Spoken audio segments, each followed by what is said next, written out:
Guys आपने इस video पर क्लिक किया है क्योंकि आप बहुत ज़्यादा कंज्यूम करते हो, लेकिन ये एक सुपर पावर है और ये मैं आपको बताने वाला हूँ कैसे। लेकिन आपको बस इसमें एक रेशियो बनाना होगा, आपको कंज्यूम से ज़्यादा क्रिएट करना होगा। और कंज्यूम से ज़्यादा क्रिएट करने के लिए आपको तीन चीज़ें चाहिए। फर्स्ट, आपको ऐसे एक बिग गोल्स चाहिए कि आप लाइफ में करना क्या चाहते हैं, जैसे मेरे लिए ये वाला टेम्पलेट है। और सेकेंड, आपको उन बिग गोल्स को अचीव करने के लिए इनपुट चाहिए, मतलब आपके पास 3 से 6 महीने की स्ट्रेटेजी होनी चाहिए कि आपको करना क्या है। और उसके लिए मेरे पास ये टेम्पलेट है, और ये टेम्पलेट है जिसमें आप डिज़ाइन कर सकते हो आपको अगले 3 से 6 महीने के लिए क्या करना है, आपकी मॉर्निंग रूटीन क्या रहेगी, आपकी नाइट रूटीन क्या रहेगी, आपको कौन सी हैबिट बिल्ड करनी है, और ये आपके बैकएंड गोल्स होंगे। और थर्ड, आपको एक ट्रैकर चाहिए, जो मेरे लिए ये वाला ट्रैकर है। मैंने इस ट्रैकर को बनाया जिसमें प्रायोरिटी टास्क है कि मुझे करना क्या है, और 100 डे का एक कैलेंडर है जिससे मैं ट्रैक कर सकता हूँ कि मैं सही ट्रैक पर हूँ या नहीं। क्योंकि जिस चीज को हम ट्रैक कर सकते हैं, जिस चीज को हम मेजर कर सकते हैं, उसी को हम बेटर बना सकते हैं। और इस वीडियो में मैं आपको 6 ऐसे प्रिंसिपल बताने जा रहा हूँ जिससे आप कंज्यूम से ज्यादा क्रिएट कर पाओगे। और मैंने इन तीनों टेम्पलेट का लिंक डिस्क्रिप्शन में दे दिया है, आप वहां से फ्री में इनको डाउनलोड कर सकते हैं। गाइज, अगर आप अपनी लाइफ में सफल होना चाहते हो तो आपको कंज्यूम से ज्यादा क्रिएट करना होगा। क्योंकि आप कितना भी सेल्फ इंप्रूवमेंट से रिलेटेड कंटेंट देख लो, आप कितनी भी बिजनेस से रिलेटेड बुक से रीड कर लो, लेकिन आपको परिणाम सिर्फ एग्जीक्यूशन से मिलेगा, कंज्यूम करने से नहीं। और जब मैंने शुरुआत की थी तो मुझे ऐसा लगता था कि मुझे एक बार सही जानकारी मिल जाए तो मैं सबको पीछे छोड़ दूंगा और मैं तेजी से आगे बढ़ूंगा। और इसीलिए मैंने हेल्थ के बारे में एंड्रयू हुबरमैन के पॉडकास्ट देखे, और वेल्थ के लिए नवल रविकांत का article how to get rich पढ़ा। और फिर मैं किताबें पढ़ने लग गया, जैसे think and grow rich, deep work, the origin of the species, the wealth of nation, the almanack of Naval Ravikant, the 80-20 principle. मतलब आप जिस भी बुक के बारे में जानते होंगे, बहुत ज़्यादा चांस है कि वो बुक मैंने रीड कर रखी होगी। और ऐसे ही करते करते मैंने 50 से ज़्यादा किताबें रीड कर दी होगी। और इतना कुछ रीड करने के बाद मुझे सब कुछ पता था कि मुझे हेल्थ में क्या करना है, मुझे वेल्थ के लिए क्या करना है, लेकिन फिर भी मैं कुछ अचीव क्यों नहीं कर पा रहा हूँ, यही क्वेश्चन मेरे दिमाग में रात दिन चलता रहता था। और मैं सोचता था कि यार मेरा दिमाग ओपन है, मैं अवेयर हूँ, लेकिन मैं फिर भी कुछ क्रिएट क्यों नहीं कर पा रहा हूँ। और मेरे से जो कम समझदार है, मेरे से जो कम इंटेलिजेंट है, वो ज़्यादा आउटपुट जनरेट कर रहे हैं। और फिर मुझे लगता है कि शायद मुझे नॉलेज की कमी है, तो फिर मैं इंटरनेट पर जाकर और वीडियोस देखता हूँ। फिर मैं कहता हूँ मैं कल से करूँगा, लेकिन कल भी वापस कोई नई वीडियो आ जाती है और मैं वो वीडियो देखता हूँ। और जब मैं एक्चुअल में कुछ क्रिएट करने जाता हूँ तो मेरे पास एनर्जी ही नहीं बचती है। मुझे ऐसा लगता है कि मैं थका हुआ हूँ, मैं डिमोटिवेटेड फील कर रहा हूँ, और ये साइकिल रिपीट होती जाती है। लेकिन कोई भी स्किल हम सबसे फास्ट तब सीखते हैं जब हम उसको एग्जीक्यूट करते हैं, क्योंकि एग्जीक्यूट करते हैं तो हम फेल होते हैं, और फेल होते हैं तो हमारा दिमाग अलर्ट हो जाता है, जिसके कारण हम और ज्यादा फोकस से उस स्किल को सीखते हैं। जैसे आप एक हेल्दी बॉडी बनाने के लिए चाहे 3 महीने के लिए कितना भी कंटेंट देख लो, तब भी आपको कुछ रिजल्ट नहीं मिलेगा। लेकिन आप सिर्फ 10 दिन जिम जाओगे या कहीं पर एक्सरसाइज करोगे तो आपकी बॉडी बनने लगेगी। और इसीलिए आज सबसे बड़ी जो स्किल बनती है वो नॉलेज नहीं है, वो है एग्जीक्यूशन। और अगर एग्जीक्यूशन सबसे बड़ी स्किल नहीं होती तो आपने अब तक वो सब कुछ अचीव कर लिया होता जो आप चाहते हो।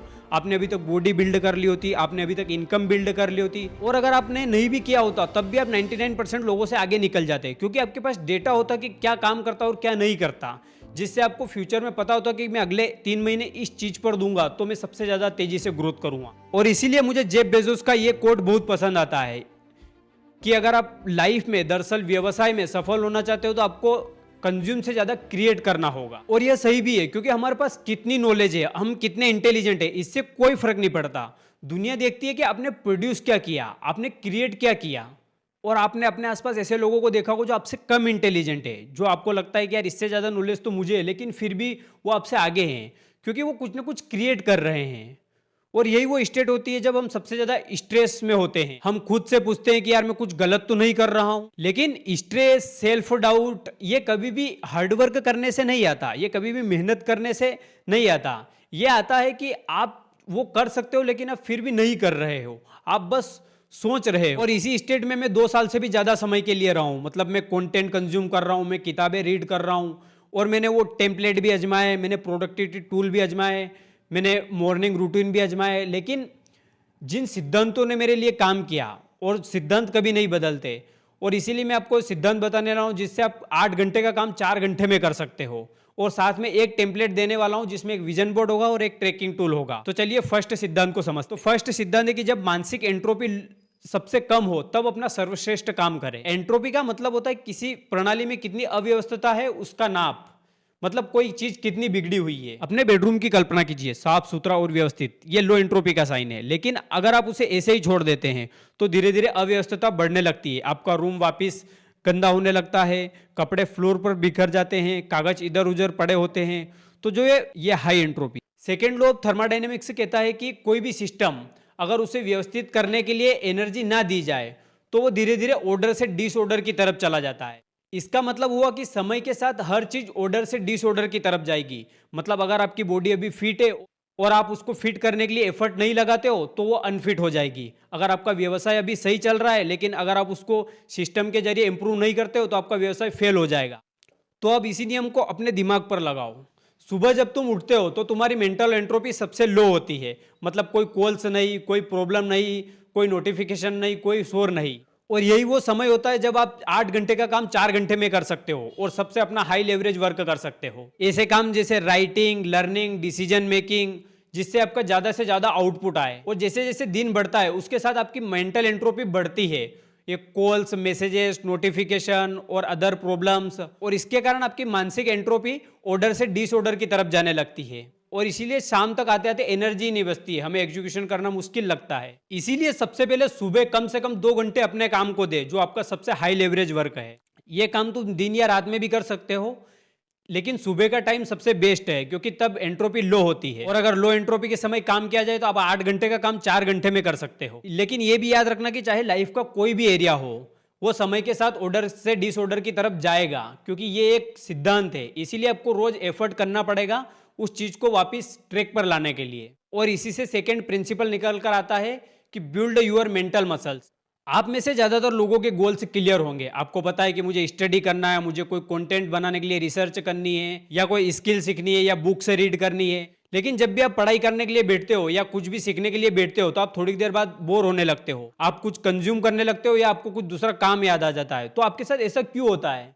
इसका कारण कोई फोकस की कमी नहीं है। ये कमी है कि हमने अपने माइंड को कभी ट्रेन ही नहीं किया कि एक टाइम पर एक काम पर फोकस करते कैसे हैं। इसलिए हमें अपने माइंड को ट्रेन करना होगा, क्योंकि अगर आप इसे ट्रेन नहीं करोगे तो ये भी सेकेंड लॉ ऑफ थर्मोडायनेमिक्स के अनुसार ऑर्डर से डिसऑर्डर की तरफ चला जाएगा। जैसे मेरे साथ ये होता था कि मैं एक्सरसाइज कर लेता, मैं कोई बुक भी रीडिंग कर लेता या फिर कंटेंट भी कंज्यूम कर लेता, लेकिन जब भी कोई क्रिएशन की बात आती या कोई स्किल लर्निंग की बात आती तो मैं कर ही नहीं पाता। और आज के समय में इससे बड़ी कोई स्किल नहीं हो सकती, क्योंकि अगर ये कर सकते हो, आप एक टाइम पे एक स्किल सीख सकते हो, तो आप कुछ भी बिल्ड कर सकते हो।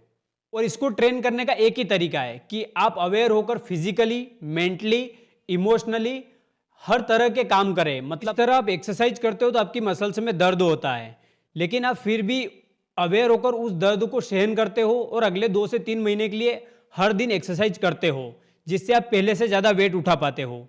तो इसी तरह आपका माइंड भी ट्रेन होता है। मतलब जब भी आप कुछ ऐसा करते हो जो आपकी करने की इच्छा नहीं है, या जो भी आपको काम करना है वो आप करते जाते हो, तो समय के साथ आपकी मेंटल मसल्स मजबूत होती जाती है। तो आपको जो भी स्किल सीखना है, आपको करना है कि 60 से 90 मिनट का एक डीप वर्क करना है, और उसमें चाहे कितना भी दर्द हो, आपको फिर भी वो काम करना है, जिससे आप अगली बार उससे भी ज्यादा देर तक बैठकर कोई काम कर पाओगे। और जैसे आपका डीप वर्क खत्म होता है तो आप फिर एक्टिव रेस्ट करते हो, जैसे पैदल चलना या कुछ नहीं करना, सिर्फ बैठ के देखना, और आप फिर वापस डीप वर्क करते हो। और अगर आप 60 से 90 मिनट शुरू में नहीं कर पाते तो आप सिर्फ 15-20 मिनट से स्टार्ट करें, क्योंकि ये भी आपकी एक मसल्स है, इसको आपको धीरे धीरे ट्रेन करना होगा।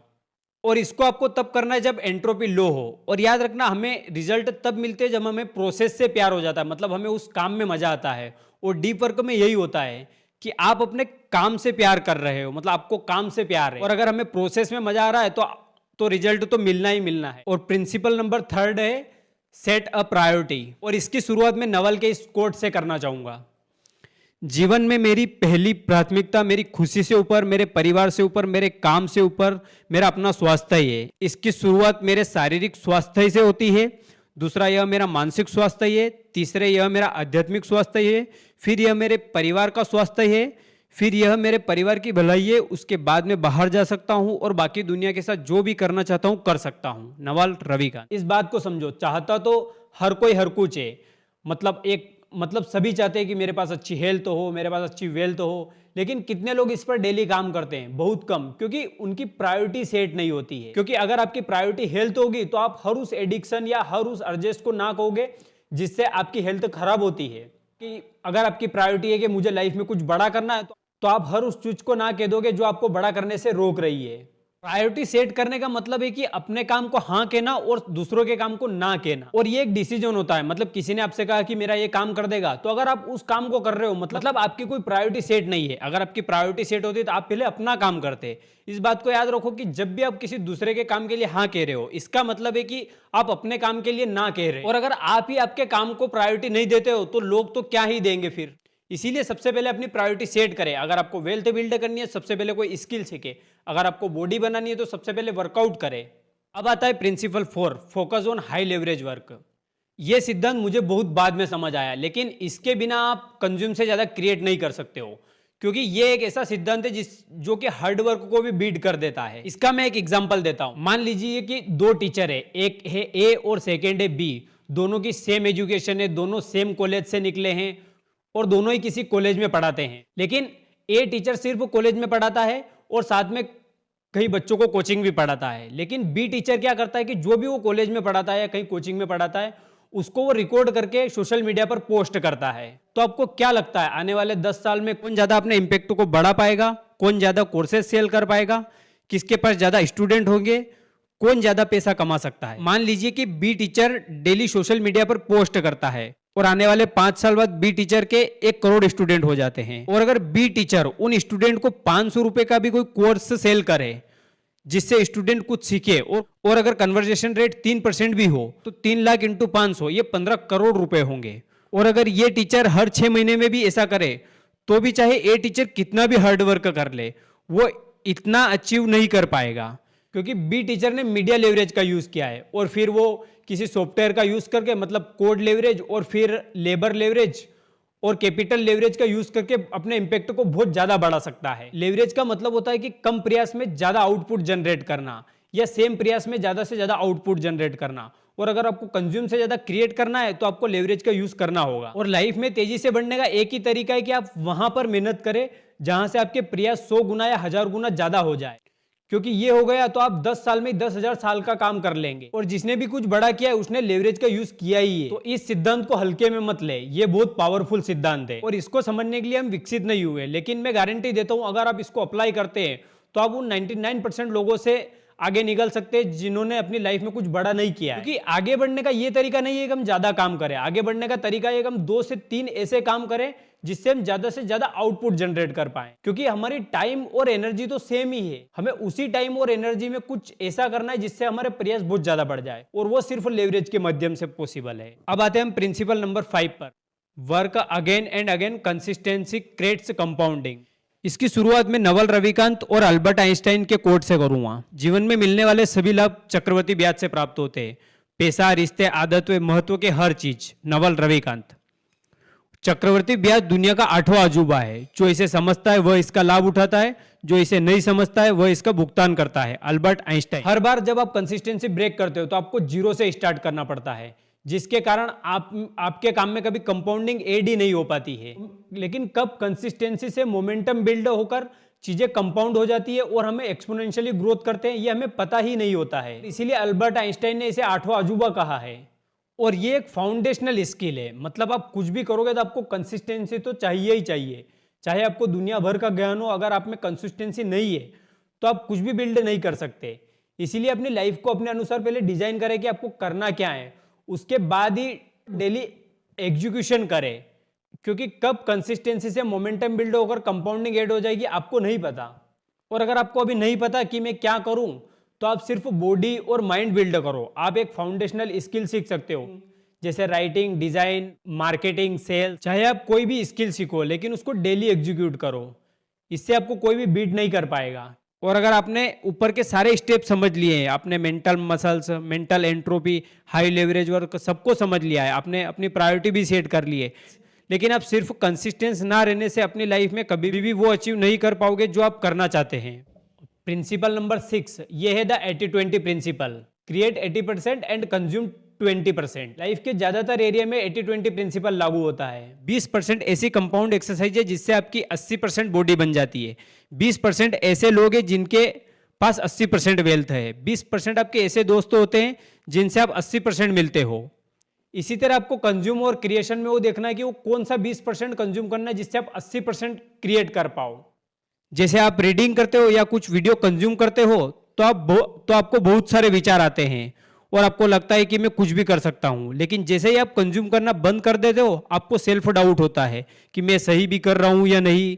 और फिर हम रीडिंग करते हैं या कुछ कंज्यूम करते हैं तो हमें क्लैरिटी आ जाती है। इसीलिए हमें कंज्यूम तो करना ही होगा, लेकिन हमें कंज्यूम और क्रिएट में एक रेशियो बनाना होगा कि हमें 20% कंज्यूम करना है और 80% क्रिएट करना। क्योंकि कोई भी क्रिएटर हो वो सिर्फ क्रिएट नहीं कर सकता, वो भी किसी ना किसी सोर्स से सीखता ही है, चाहे वो बुक्स हो या वीडियोस हो या कुछ भी हो।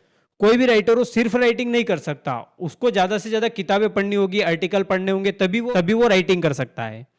और इसीलिए मुझे नवल रविकांत का एक कोट बहुत पसंद है। नवल रविकांत के अकॉर्डिंग कम बुक्स को बार बार पढ़ना ज्यादा पावरफुल होता है बजाय हर नई किताब पढ़ने के।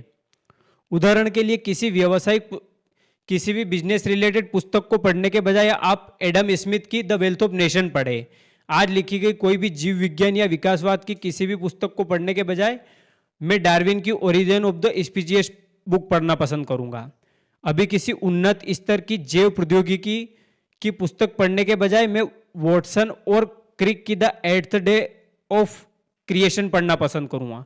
ब्रह्मांड विज्ञान और नील डेग्रेस टाइसन और स्टीफन हॉकिन के सिद्धांतों पर लिखी गई उन्नत पुस्तकों को पढ़ने के बजाय आप रिचर्ड फेनमैन की 6 इजी स्पीशीज पढ़ सकते हैं और बुनियादी भौतिकी से शुरुआत कर सकते हैं।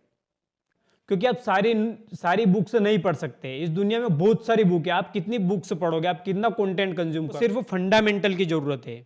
जैसे हेल्थ के फंडामेंटल है कि डाइट, स्लीप, एक्सरसाइज, आपने इन तीनों को सही कर लिया तो आपकी 80% बॉडी बन जाएगी। वेल्थ के लिए आपको अकाउंटेबिलिटी, लीवरेज और स्पेसिफिक नॉलेज को समझना है। तो ऐसे ही लाइफ के हर एरिया के फंडामेंटल देखो, आपको बस ये फंडामेंटल की जरूरत है, हर दिन एक नई वीडियो या नई किताब की नहीं। तो अगर मैं इस वीडियो को समराइज करूं तो वो ये होगा कि जब लो एंट्रोपी हो तब काम करें। इससे आप 8 घंटे का काम 4 घंटे में कर सकते हो। और अपनी मेंटल मसल्स को टाइम ब्लॉकिंग के माध्यम से ट्रेन करें। प्रायोरिटी सेट करें, सबसे पहले अपना काम करें, हाई लेवरेज वर्क करें क्योंकि ये हार्ड वर्क से भी ज़्यादा इंपॉर्टेंट है। कंपाउंडिंग के लिए कंसिस्टेंसी बनाए रखें और 20% फाउंडेशनल चीज़ें सीखें जिसके बेस पर आप समझकर 80% क्रिएट कर पाए। और नीचे डिस्क्रिप्शन में मैंने उस टेम्पलेट का लिंक दे दिया है जहां से आप वो टेम्पलेट डाउनलोड कर सकते हैं।